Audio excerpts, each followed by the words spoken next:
My name is Jenifer Smith, and I am the director of the Department of Forensic Sciences.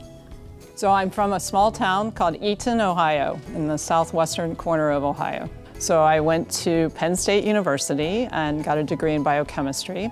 While I was there, I was encouraged to go on to graduate school for physiological chemistry, and I got my PhD.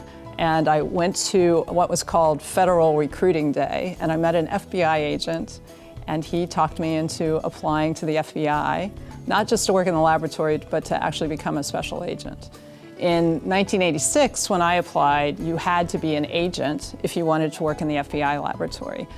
So I called my parents and said, I think I'm going to apply to the FBI, and there was a great deal of silence on the other end of the phone, and my mother said, "You mean the kind that carry guns?" And so I said yes, and so I did. I applied to be an FBI agent, and at the time there weren't a lot of women in the FBI, and I think I was the first PhD that they hired in the FBI, actually.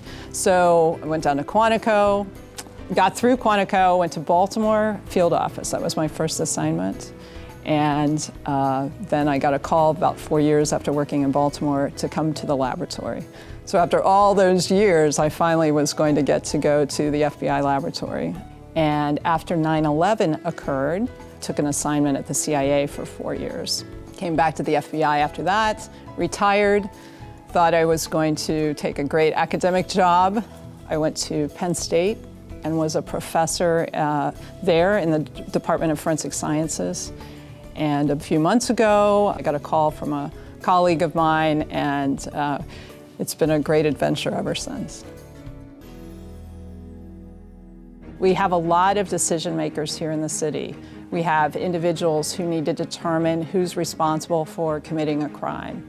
We have people who need to determine perhaps what made someone sick if they ate at a restaurant.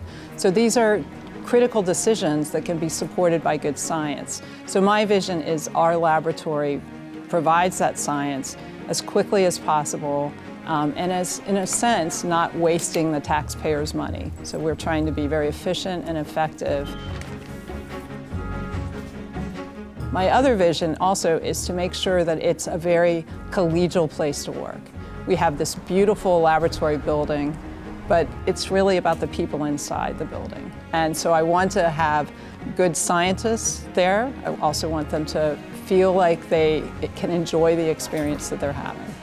It's very exciting work because you are looking at evidence from very critical crimes. You may be the first person to actually understand what happened in this particular case.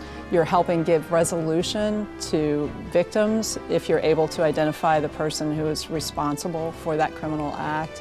I think it's extremely satisfying to apply science to answer some of these critical questions.